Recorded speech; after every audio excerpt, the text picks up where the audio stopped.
Thank you very much indeed, Ms. Thomas. Distinguished colleagues, panelists, and participants. Let me, on behalf of the Undersecretary General of the United Nations Department of Economic and Social Affairs, and also the Undersecretary General of the Office of the Least Developed Countries, Landlocked Developing Countries, and Small Island Developing States, extend to each and every one of you again this morning a very warm welcome from New York. Good morning, good afternoon, good evening, wherever you are in the world listening in and tuning in. This is, of course, the fifth of the technical webinar sessions that we are organizing in our quest to put together possible recommendations for the development of the Multi-Vulnerability Index for Small Island Developing States, as was requested by the General Assembly in its resolution 15200 in its resolution last year. So this morning we have the distinguished privilege and pleasure to have with us representatives from the International Monetary Fund, and as we have heard earlier, we have a very brilliant team, and we are looking forward to listening to their presentations. Theirs, of course, will help tremendously in this this session, in this exercise. And also, we have with us this morning our colleague, a representative from the United Nations Conference on Trade and Development, Pierre. We want to welcome all of you, our colleagues, to this presentation, and we are looking forward to your contribution. Ms. Thomas, with those few words of welcome, I hope our discussion today will be once again very, very interactive and fruitful. Thank you, Ms. Thomas. Thank you very much, Sai. So, colleagues, we will jump right in. The IMF team is already before you. I will allow them to introduce themselves and what they're about today.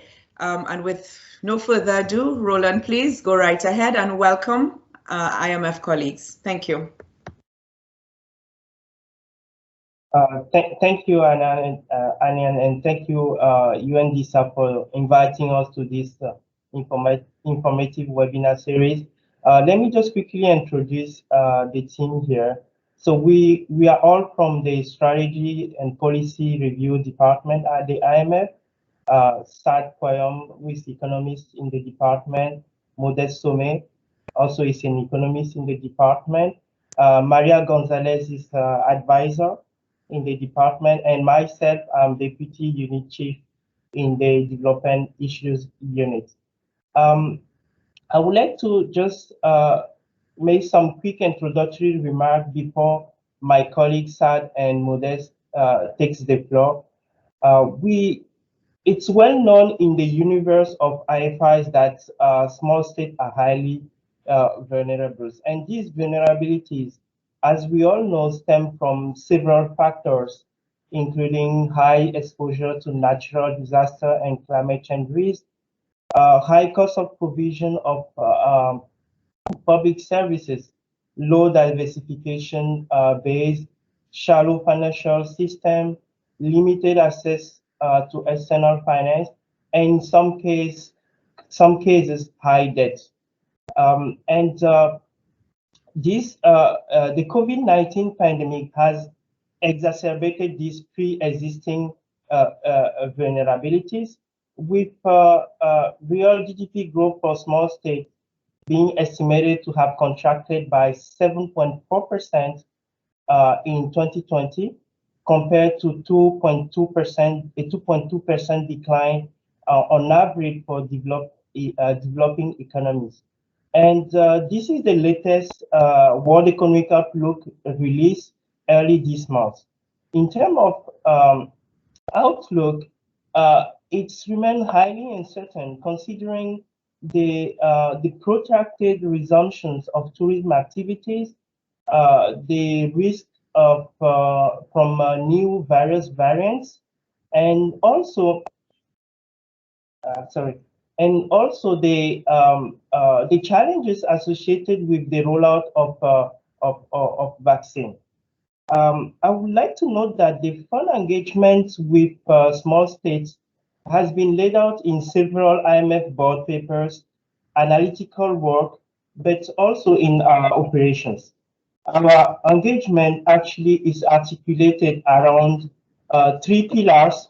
So the first one is the policy advice, which range from our traditional macro fiscal and financial issues to new emerging areas such as climate change, resilience building, correspondent banking relationships. The second pillar is our lending through our emergency financing, which allows countries to access IMF resources very quickly and without exposed conditionalities. And this type of instrument has been quite suitable, convenient for some countries, for some small states hit by natural disaster, but also during the COVID-19 pandemic. And the third pillar is our capacity development. About 10% of our total resources devoted to capacity development goes to small states, with the main areas of engagement including mostly macro fiscal issues such as tax policy and tax administration. I would also like to note that the fund has long recognized the vulnerability of small states. And although we are not working on a multi-dimensional vulnerability index, we are aware of the efforts in other institutions to develop one. And given the complexity around these indices, but also the challenges associated with the operationalization, the fund has taken a pragmatic approach, and most notably for our concessional window, the Poverty Reduction Growth Trust, where small states can access this facility with a much higher income than non-small states. And with these special provisions, the PRDT has been able to achieve a country coverage, which is more or less similar to the IDA. We allowing to capture 19 small states out of the 30 small states we have on our list.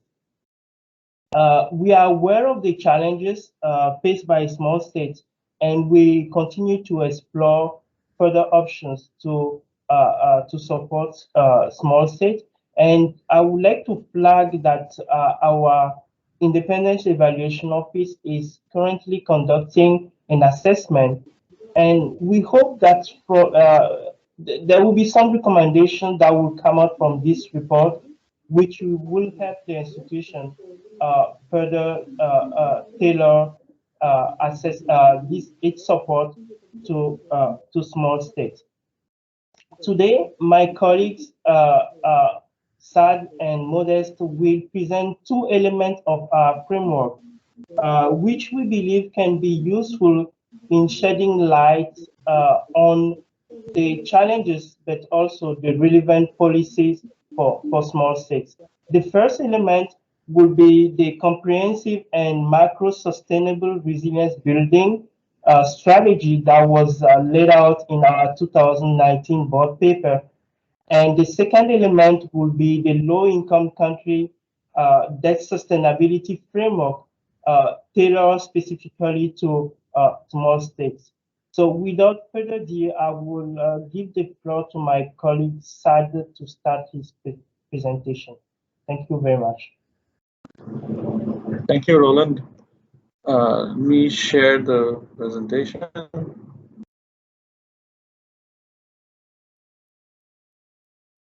There you go.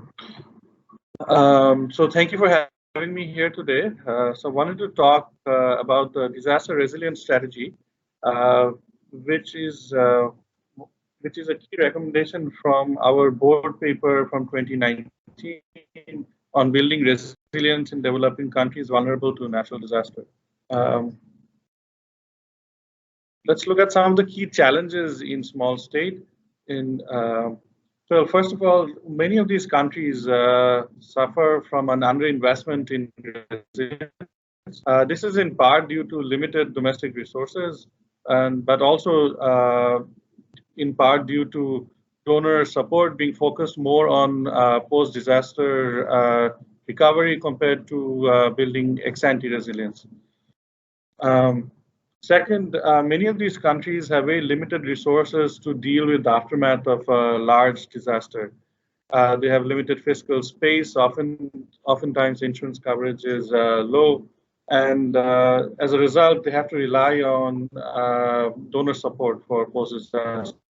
Third, resilience plans in many of these countries are not well developed or often, and this is mainly due to low capacity in some of these countries. And finally, the donor support oftentimes is not very coordinated in some of these countries. So against this backdrop, the board paper proposed that the countries develop a disaster resilience strategy based on 3 complementary pillars. The first pillar is that of structural resilience. By this, what we mean is that countries should take steps to minimize the damage from natural disaster in terms of improving its infrastructure, but also having appropriate building and zoning codes. The second pillar is that of financial resilience. And by this, we mean that countries need to ensure that they have enough resources to deal with the aftermath of a large disaster. And the third pillar is that of post-disaster resilience. And by this, we mean that there should be effective mechanisms in place that helps ensure that there is a smooth emergency response and the reconstruction and the recovery after disaster happens efficiently and smoothly.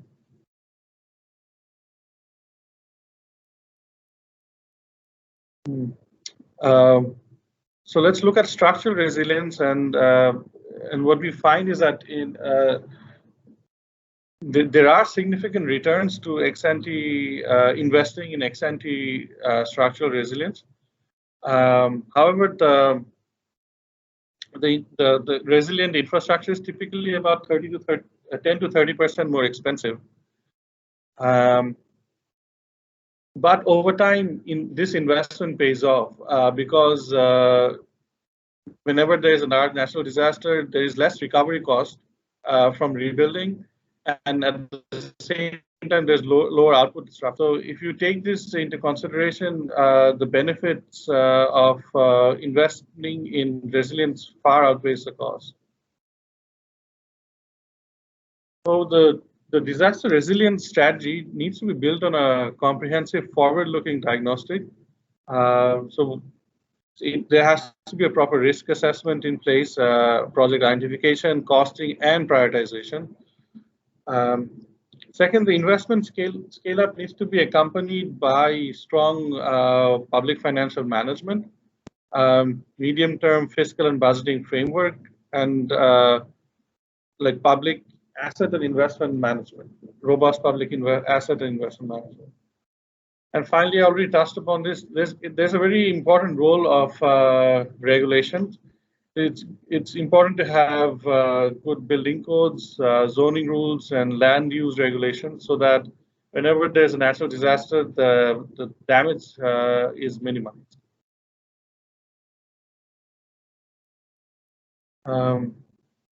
In terms of the financial resilience, it is very important to have strong macro-fiscal management and build buffers in the form of saving funds or reserve buffers.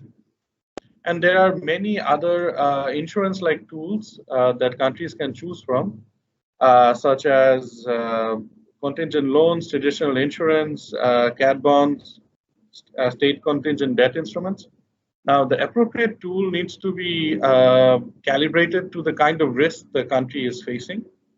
So for high impact, low probability event, it is best to buy more insurance-like products. like traditional instruments or state contingent debt instruments and cat bonds and so forth. For low impact but high probability event, it is best to do this through budget allocations and contingent budgets. Now let's look at our third pillar, post-disaster resilience. Governments need to put in place institutional arrangements and have clear-cut responsibilities for the different institutions involved. There needs to be plans in place for quick resumption and resumptions of public services, and social protection mechanisms needs to be in place so that countries can quickly support those that are badly affected by natural disaster. And finally, it is important to have strong public financial management and procurement system to aid the recovery. The DRS needs to also be owned by the country. There has to be a sound financing plan. So countries need to identify how are they going to finance this disaster resilience strategy. There needs to be a plan for domestic revenue mobilization. They need to know how much debt they can sustain, and how much of this will be financed through donor support. And all of this has to be consistent with a multi-year macro fiscal framework. And it is important to ensure that the debt remains sustainable over time. So small states cannot do all of this on their own. They need significant help from all the other external stakeholders, the different IFIs, the bilateral donors, and the climate funds. And this support needs to be in the form of technical assistance, but also financial support. So I should also mention we have completed 2 DRS pilots, one in Dominica and Grenada. Both of these are very highly vulnerable to natural disaster and climate change. In conclusion, I want to sort of mention that the DRS is based on a 3-pillar strategy to improve structural, financial, and post-disaster resilience. It's critical that DRS are homegrown and it's owned by the countries. It should be based on sound diagnostic, credible financing plans, sustainable multi-year macro-fiscal framework. The implementation needs to be supported by the donors and the IFIs through TN financing. And hopefully this will help to mobilize more resources towards building ex-ante resilience. Thank you.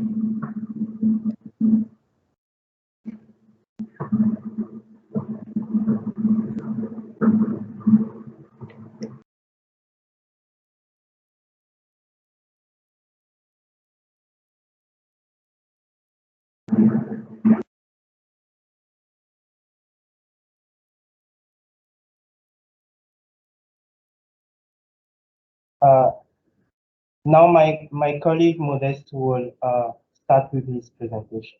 Thank you.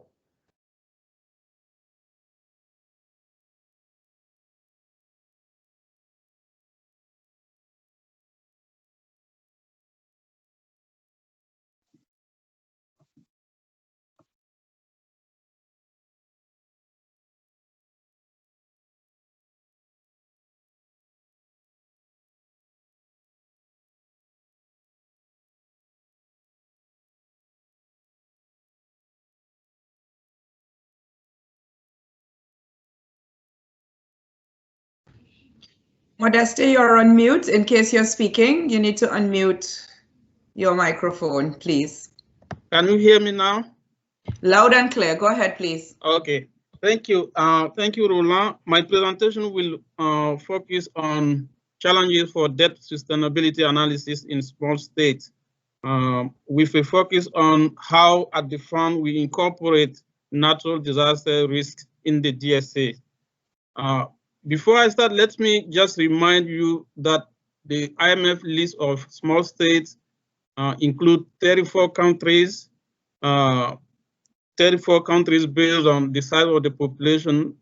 And of these 34 countries, we have 20 countries using the World Bank IMF league DSF, and the rest are using the MAC DSA. So in this presentation, I will mainly focus on countries using the leak DSF. And the vast majority of these countries are small island developing states by the UN. So in the context, the current context of COVID-19, debt vulnerabilities are rising in many leaks, but the situation looks worse for small states, and even before the COVID-19 crisis, we can see that risk rating, public debt risk rating, were already worsening.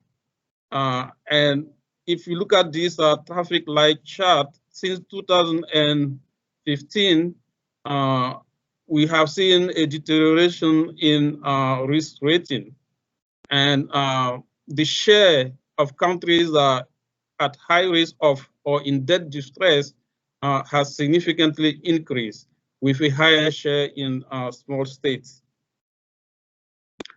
Despite these rising debt vulnerabilities, note that it is actually very challenging to assess debt sustainability. First of all, sustainability is fundamentally a matter for judgment. For example, a high risk rating does not necessarily mean that debt is unsustainable. So additional considerations should be taken into account when assessing debt sustainability. And the leaked DSF guidance note cover general consideration when assessing debt sustainability. First, whether the debt burden indicators are at high levels and continuously rising. Second, whether the breaches of benchmarks are significant or sustained over 4 to 5 years, or whether the breaches cover both liquidity and solvency indicators. The last point that I want to mention in the consideration in assessing debt sustainability is whether the projected debt path is one in which we have strong confidence. This is important because the quality of the debt sustainability assessment is as good as the quality of the projection in the macro framework underpinning the DSA. Specific challenges in small states include high volatility due to a narrow economic structure, which makes the projection of the of debt and macro economic variable much more challenging. Second, the standard time horizon in the league DSF is 10 years, and this might not capture some risk that small states face. And among these risks, we have, for example, the natural resource depletion, the loss of grant, and climate change that might matter for longer horizons. The third point is projecting grant. Most of the time, teams tend to be a bit over optimistic when they project grant in small states. This is based on past financing composition, and this could lead to some circularity issue in the in getting grant. For example, in many donors and international financial institutions tie the composition of financing to the DSA rating. For example, the World Bank either financing will provide 100% grant for high risk cases and 100% credit for low risk. So if you are very optimistic in your grant, that will lead to an improvement in the DSA, and you might end up not getting this grant. So this is a challenging. This is challenging when dealing with small states. The last point I would like to make is regional consistency in accounting for natural disaster risk in the baseline. So, for example, in Caribbean countries, country teams use similar baseline assumptions. So how to factor in the impact of natural disaster in the projection. So this should be, there should be a systematic framework where similar countries use a similar assumption for cross-country comparison reason.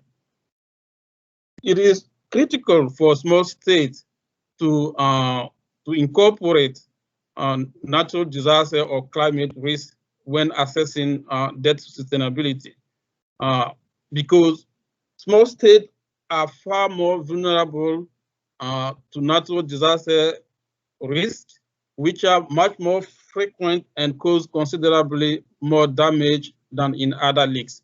If you look at this chart below, 70% of small states are highly exposed to natural disaster shock compared to 20% for other leagues. This translates to much higher damage, average damage over the period of 1980 to 2017. As you can see, there are differences even in small states. In the Caribbean small state, the damage can go as high as more than 3% of GDP. And if you look at the non-small states, the impact is just less than 0.5% of GDP.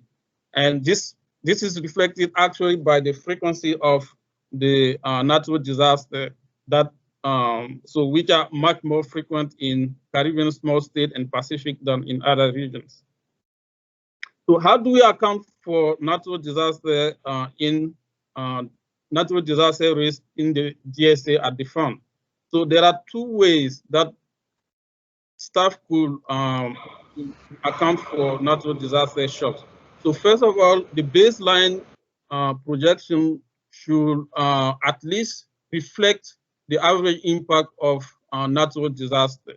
And then second, to capture volatility and mitigating factor, a stress test can be conducted. So in the leak DSF framework, there is a module of natural disaster stress test with a one-off shock of 10% of GDP in the second year of the projection and some macroeconomic interaction involving the real GDP growth, lower real GDP growth, and nominal export. Note that there will be a similar module in the upcoming update of the MAC DSA. So these are challenging in the sense that the calibration of the shock itself is not easy. So this default setting or calibration can be customized to account for country specificities. First of all, if, for example, the baseline already includes the average impact of natural disaster, we should net out this in the shock scenario. Getting the size of the shock is also difficult. For example, the 10% of GDP that the default 10% of GDP is based on backward-looking event analysis by staff, and this might not reflect the future costs. The shock scenario should also account for some mitigating factors from adaptation measures. For example, whether there is a climate resilient debt instrument like hurricane clauses included in bond, or if there is some investment in resilient infrastructure. These could be mitigating factors that could be accounted for in the shock scenario. So the main challenge here is how do we account for how does the natural disaster stress test affect the assessment? So for countries at low or moderate risk, judgment can be used if, for example, our team believes that the natural disaster shock is depending on the frequency of the shock and the size of the shock. They could use judgment to kind of downgrade the rating. But countries that are already at high risk of or in debt distress, this is challenging because the mechanical rating will not be affected, even if natural disaster shock is critical.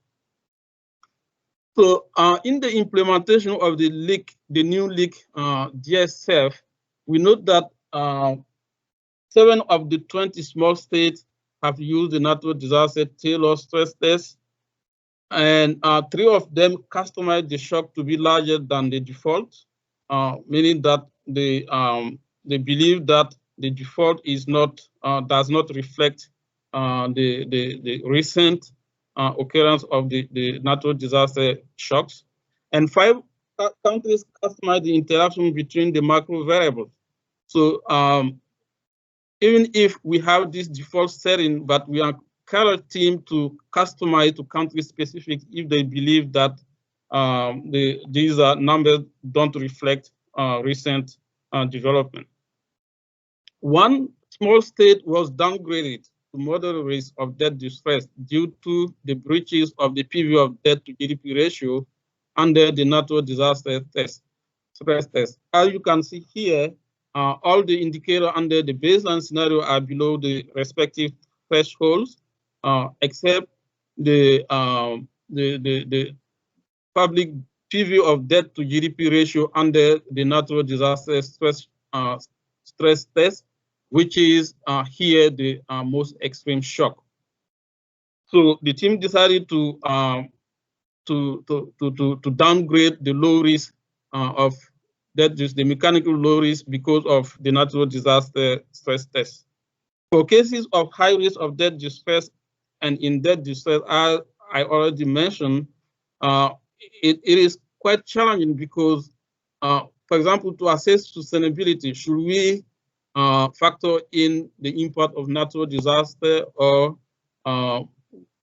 depending on, for example, the probability of occurrence of natural disaster. So it is very challenging to account for the natural disaster shocks in cases of high risk of debt distress or already in debt distress. The takeaway and policy recommendation from my presentation are policies should focus on building greater resilience to shocks, while closely monitoring whether the level of debt remains sustainable. So the IMF advice is clear: countries should try to contain debt vulnerabilities in small states by seeking more concessional financing, prioritizing expenditures, or maintaining fiscal buffer to cope with the natural disaster and to improve the revenue raising capacity. The firms stand ready to meet the needs of small states, including through policy advice, lending, and its capacity development and training program. To weather the natural disaster shocks, countries can have recourse to quick IMF financing through the Rapid Credit Facility and a rapid financial instrument with no extra conditionality. Thank you.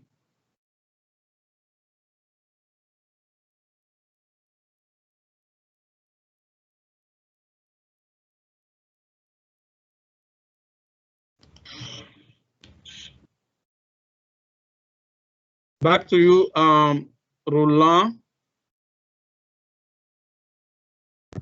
Sorry, Pierre, can you not share your screen just yet, please? Okay. Thank you. Roland, you had some concluding remarks? No, thank you, Anya, nothing. Yeah, so let's move to the next presentation. Okay. Thank you very much, colleagues from the IMF, and I want to suspect there are going to be lots of comments and questions in the discussion portion of this morning's webinar. We're going to jump right into the next speaker who is ready to go. Pierre, please, let's go ahead and introduce yourself before starting. Thank you. Just click on slideshow. If you click on slideshow, it's in the top after file, home, insert, design at the top of the screen. If you click on slideshow, it will give us the come across some more to your left. Right, slideshow, come down. Yeah. Right, there you go. Start from beginning. Okay. Thank you very much, Ania, and good afternoon, colleagues. I don't know if the camera is on. It doesn't matter. It's okay. We're seeing both the presentation, but perhaps you could enlarge it, Pierre, by if you click on, once you click on the slideshow icon, start from beginning, please. So it's a little bit bigger, right? There you go. Go ahead, please. Yes, good afternoon, colleagues, and good morning for many of you. I hope that I'm not going to add to what could already be felt as an MVI fatigue, if I may say, because it happens sometimes that too much is a bit too much when there is so much emphasis on a subject, though, of course, every one of us here does his best or her best to contribute to the debate. And it's indeed an interesting subject. Now, with webinar number 5, we can already talk about almost a marathon. This is why I almost feel like apologizing for appearing on the scene after 2 excellent IMF colleagues, but that's how it is. Thank you very much, colleagues from DESA colleagues, for making room for us, UNCTAD, in this series. I am speaking, of course, on behalf of UNCTAD. I am the chief of the Small Island Developing States section in our division for Africa, least developed countries and special programs. I've been in this division for nearly 30 years. It will be 30 years in August this year, and altogether 36 years in the UN dealing with SIDS, and essentially nothing but SIDS. So UNCTAD, as you know, is the arm of the UN system which created, or I should say established, these categories, now UN recognized categories. I would have a remark first. The urge on the part of member states over the past decade, and particularly in recent years, has not been specifically on indices. It has been a lot more on fundamental aspects. Although indices, the question of indices is not unrelated to those aspects. However, there is a history. There is, of course, a vulnerability index history in the UN from further back, if I may say, and Sai reminded us of it in the initial meeting, I remember. It goes back essentially to 1992. We organized the first UN expert meeting on the subject. That was in July '92. I was in it.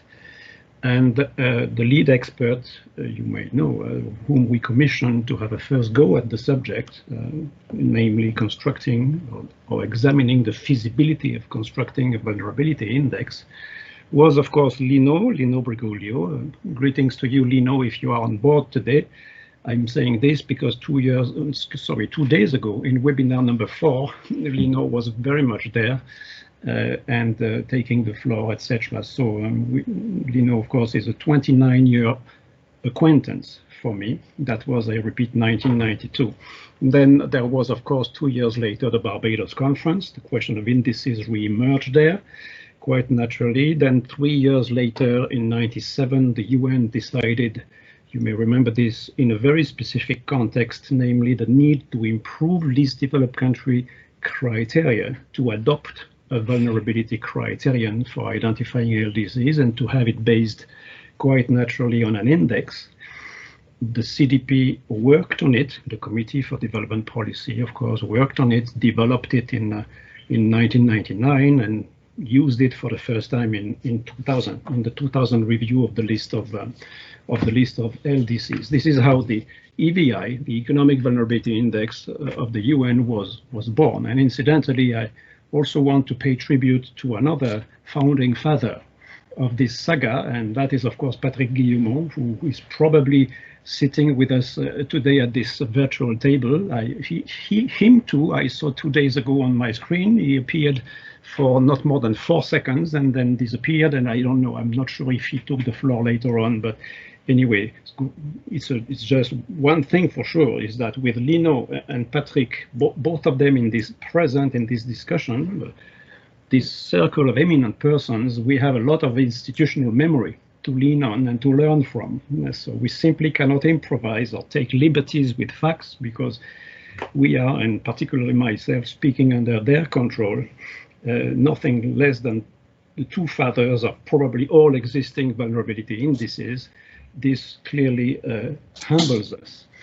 Now, there is a historical background behind Resolution 215, essentially a decade of UN consciousness about the urgency of action. And here I would like to show you something. Look at this resolution going back to 2010, not so long ago, 65/2. That was Mauritius plus 5 years, in other words, after the Mauritius conference. In other words, that's the midterm review of the implementation of Mauritius. The General Assembly was calling for, as you can see, improved and additional measures that might be needed, that are needed, to, and now you see it in red, more effectively address the unique and particular vulnerabilities of SIDS. More effectively, probably the word "more" is the most important word in this resolution. Almost totally unnoticed. I basically never heard anyone in the membership or the Secretariat talking about this resolution, probably because paragraph 33, in which it appears, this language, I mean, is kind of too deep and too far away for people to be patient enough to pay attention to it. But the fact is that it is there more effectively when clearly member states ask us to work more effectively on something. It means that there must have been something in our work that left much to be desired, one way or the other. But no specific reference here to indices. Now look at this other resolution that was a year later in another body, equally good, the ECOSOC. In fact, it simply echoes the General Assembly resolution that I just showed you, saying the same thing, exactly the same thing, with the same emphasis on, again, more effectively, meaning a call for action. That was 2011. Then, of course, was the Samoa pathway. In 2014, we all know it by heart. As we know, it doesn't harm to remember that member states did not take the subject lightly. See, for example, paragraph 22, which is part of the preamble. Paragraph 22 is pretty much a strong paragraph, you know. Look at this language. It talks about taking urgent and concrete action to address the vulnerability of SIDS, and then you have the word again in the same paragraph, the word urgency, meaning that urgent or urgency appears twice in the same paragraph. Clearly, they mean something. Then, of course, after Samoa, as we know, the General Assembly every year has reiterated one way or the other this strong language, sometimes with exactly the same words, the same strong words, urgency, concrete action, etc. And in the last time they did that, the latest resolution indeed had something on this. That was our resolution 215. This appeared in paragraph 7 of the resolution. Non, t'inquiète, j'entends dans les écouteurs. Paragraph 7 of the resolution. It seems here for the first time in a long time, we have something interesting. This paragraph 7 was then, of course, not quite naturally followed by paragraph 8, which is what brings us to our mandate, 8A, subparagraph A, which is where the MVI consideration arises. So this explicitly refers to the idea of a multi-dimensional vulnerability index and the angles under which member states approach it. And in this paragraph 8, which is not on the screen at the moment, I'm referring to 8, of course, is the angles are number one, the potential development of it, we know that. Then the coordination of work. Indeed, I suppose there could be a risk of maybe MVI beauty contests in this matter. The finalization of the work, if ever, of course, and its use. That's quite naturally what we are requested to reflect on and to debate. Now, there is a historical background behind Resolution 215, essentially a decade of UN consciousness about the urgency of action. And here I would like to show you something. 1 second, please. Before pursuing, I would like to show you examples of other relevant pronouncements on the part of member states, but this time not through GA work, rather through the voice of leaders, SIDS leaders. For example, look at what one particular Caribbean prime minister said publicly sometime in April of last year. And you will see that, again, member states, those directly affected by our subject, are not joking about it. We need to repurpose the work of the UN. Essentially, that's what she was talking about, through a global leadership initiative. That wording was pronounced 3 times in the same intervention. That was on television, because there ought to be a plan for the most vulnerable. It's a very strong language with the word repurposing. When somebody wants to repurpose you, I wouldn't say you are in trouble, because that's not. It is feasible. Of course, there is a lot of homework to do, but clearly we are faced with a challenge, politically, institutionally, and otherwise, and sooner or later, substantively as well. Hence our series of seminars. Look at another one. This will be the last one, but I don't want to. I wouldn't want to miss this opportunity. I mean, to show you what another leader, which then I will say a little more about, because I'll gladly reveal, in fact, what he said, because he said it in UNCTAD.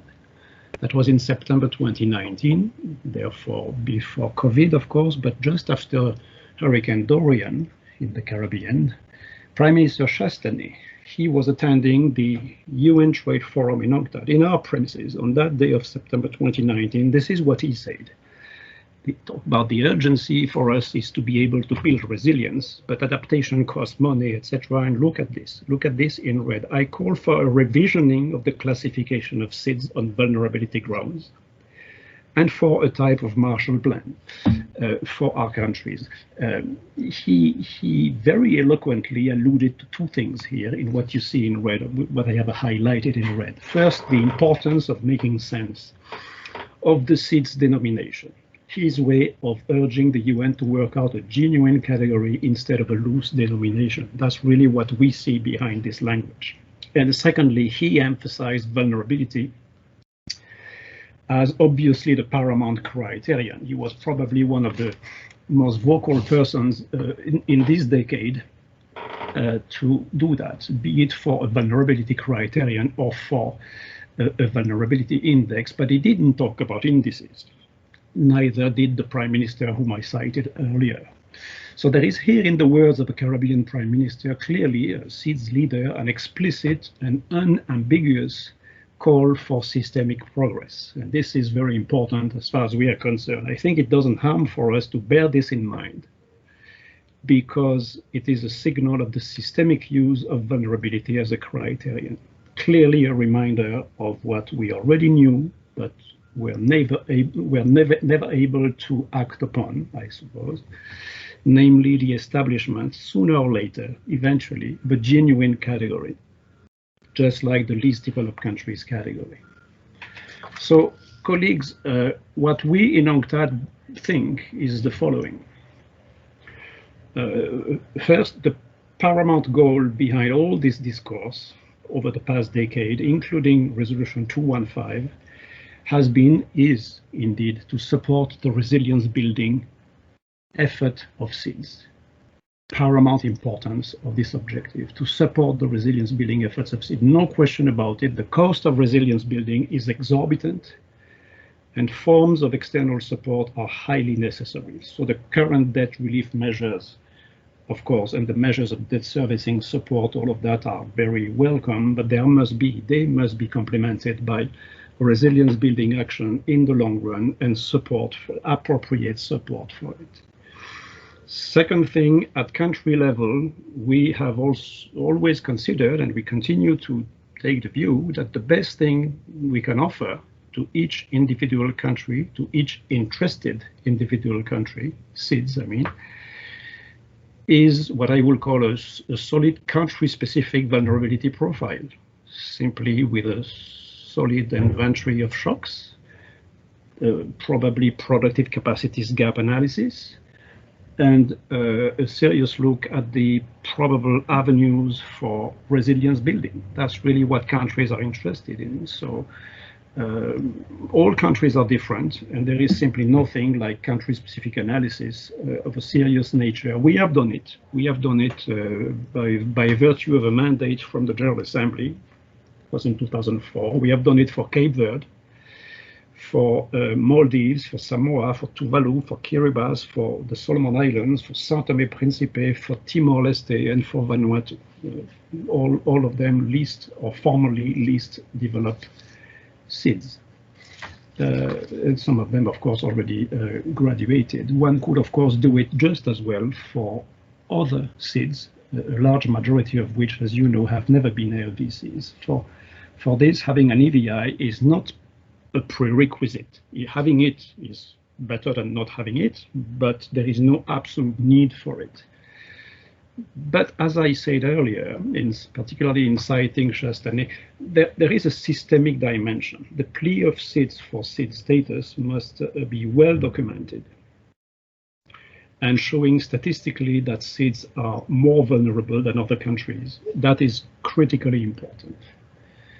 Hence the importance of having one or two or as many as you want, several indices, global indices at our disposal. We in UNCTAD simply think that the 22-year-old EVI, the CDP's EVI, economic vulnerability, there is an excellent basis for what we need today. We find it, I would say, multidimensional enough, in the sense that it captures the two essential dimensions, that is exposure to shocks on the one hand, and the actual shocks on the other. We find it realistic in terms of the availability of data, which is often a thorny issue, but we know the efforts and the amount of work that has been put. I personally know, having attended and been kind of close to the CDP for nearly 20 years, I've seen that. It's really an enormous amount of work that has been put in it. And accordingly, I think it's easily understandable. One cannot cheat with the EVI. It is straightforward.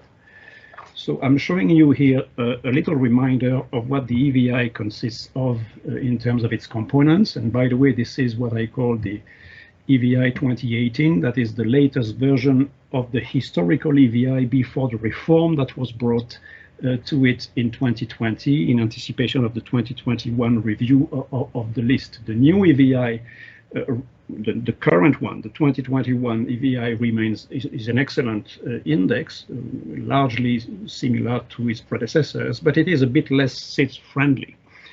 I will say it's a bit more Asia friendly. It's no big deal. We understand this is, of course, what has to be with the evolving graduation landscape. Gone are the days when almost all graduation cases were SIDS. We now have a new generation of graduates, larger, more sophisticated, some of them landlocked, and most importantly, looking forward to the exit door rather than just like the SIDS were, rather than resisting the idea of graduation. So we simply, for the time being at least, leave the EVI 2021 alone and concentrate on the previous edition of it, if I may say, the EVI 2018, which was as I say, the last version of the historical index. So we have, it's just a summary of what we have in it: 2 geographical exposure indicators, population and remoteness. We have 1 environmental exposure indicator, that's the share of population living in low-lying areas. That was an excellent addition at some point of history. We have 2 economic exposure indicators, an export concentration index, which is, by the way, an UNCTAD product, and par ailleurs, the share of primary sectors in GDP. We have 1 human shock indicator, that's the proportion of victims of natural disasters in the population. We have 1 physical shock indicator, that is the agricultural production instability index, of course recalculated every 3 years by the CDP Secretariat, and 1 economic shock indicators, probably of all the most meaningful component, extremely important, the goods and services export instability index. Altogether 8 components. All of this, I know that you know, all this we know, we are familiar with, but I think it doesn't harm to remind ourselves of this. Now, our intention, still forthcoming, is to develop a variant of the historical EVI. We may call it EVI plus, we'll see, the name doesn't matter for the time being. The idea is to use the best available material for 1 or 2 other things. The bulk of the CDP's 2018 EVI will remain, particularly the shocks indicators. But we are considering 2 additions in the exposure part of it, the 2 additions to the individual components of exposure, both of them among exposure indicators. Therefore, 1 will relate to the SIDS exposure to climate change. And for this, subject to an agreement with Patrick Guillemont, we are thinking of in positive terms as an enhancement, hopefully, of making use of the physical vulnerability to climate change index of the FAIRB Foundation, which seems to be an excellent indicator. Now, the question of country coverage and a few issues will have to be discussed, but we are seriously thinking about this and hopefully contemplating this addition. And the other one, a little easier for us to handle, with a view to enriching the economic dimension of exposure, that will be the new, in fact, the quite freshly produced UNCTAD Productive Capacities Index, PCI, Productive Capacities Index, just recently launched.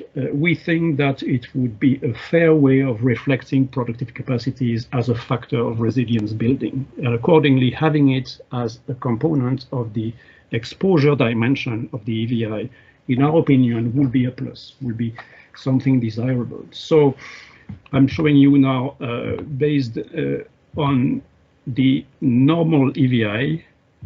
Okay, sorry, this is just the write-up for what I just indicated, the 2 indicators that we intend to add, so no need to dwell on this further, the PVCCI of the FAIRB Foundation and the PCI of UNCTAD. These are the 2 additions toward a possible EVI plus, or whatever we call it. Now I'm coming to the EVI itself. That's the normal, if I may say, the current EVI, not current in historically, I mean the 2018 EVI, when it was, truly, what I say, it's a bit trivial to say this, but SIDS friendly in the sense that it really was in the spirit of what was worked out in the early 2000s, when the CDP and the experts around it created the EVI. It is represented here specifically through bars, very simple, representing groups of countries. Each bar represents a group of countries, as you can see. The SIDS are in the middle in red. The non-SIDS are in brown on the right side. All of this is in index form, with the brown bar being the 100 base. And the figure to remember here is that SIDS are more vulnerable than non-SIDS by 43%. A handsome figure, you would admit, a sizable percentage, 43%. All of this is based on the EVI. It's just straightforward. What we mean by non-SIDS here is, of course, among developing countries.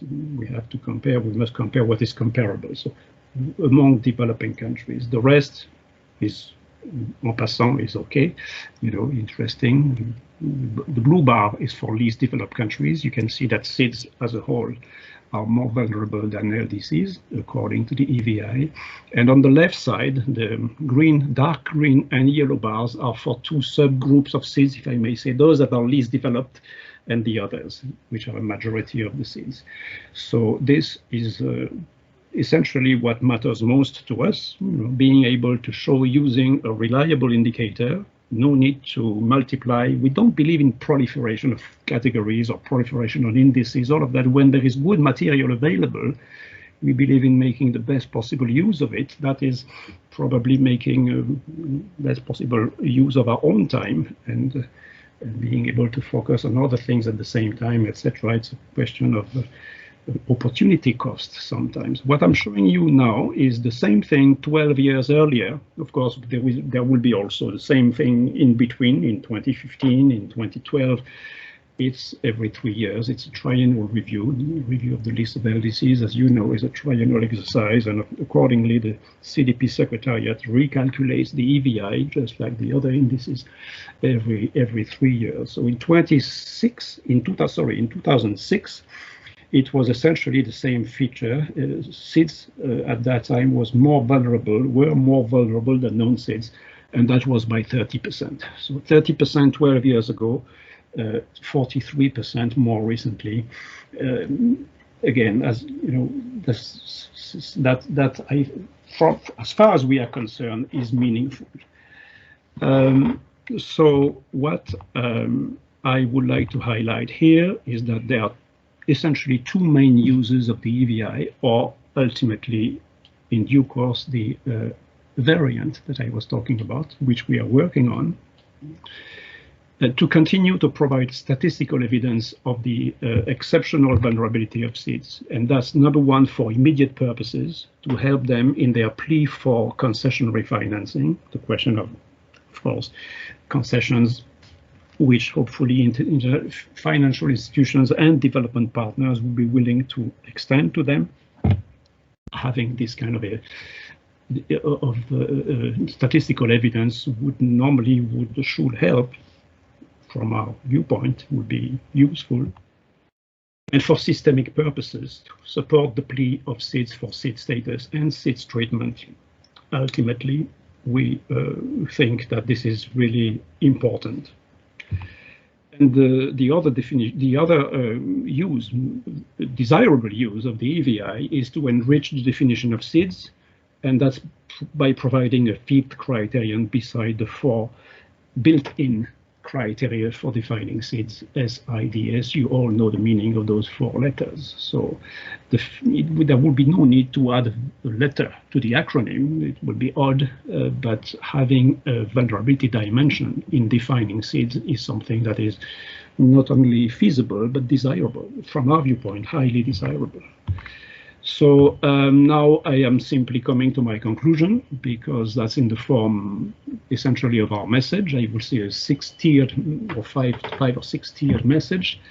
I repeat, supporting the resilience building efforts of SIDS is the UN's goal behind the resolution we are talking about, and all the UN work, General Assembly and otherwise before.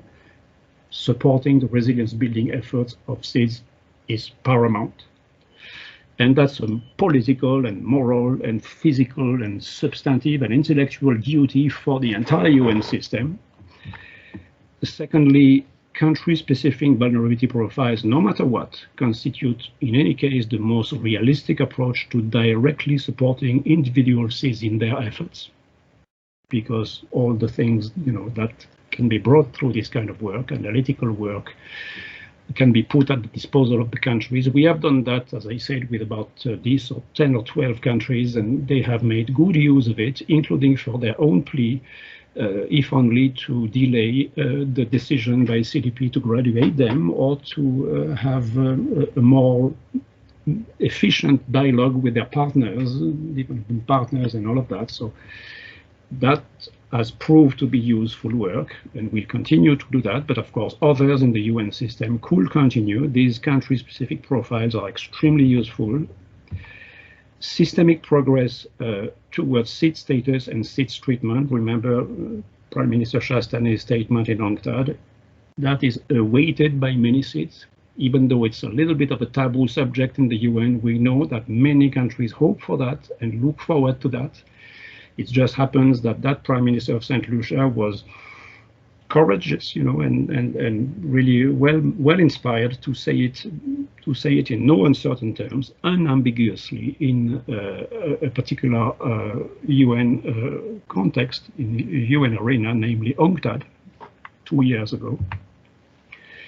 Fourth point, sound vulnerability measurement is critical in the latter line of action for this systemic dimension. Critically important. Having this EVI and having it enhanced, which we are going to try to do, is something, I would say, one of our priorities at the moment. And we make it no secret that UNCTAD considers the EVI 2018 as a sound basis for UN action along these lines. And of course, as I said, the SIDS-friendly variant that we are working on is in the making, and of course, we'll be able to share that with you if you are interested. No obligation, just if you are interested in due course. I will stop here and simply thank you, Anya and colleagues, for your patience with my unreasonable presentation. But genuine, believe me. Thank you. Not unreasonable at all, Pierre. Absolutely not. We will not entertain those kinds of sentiments. Thank you very much, Pierre.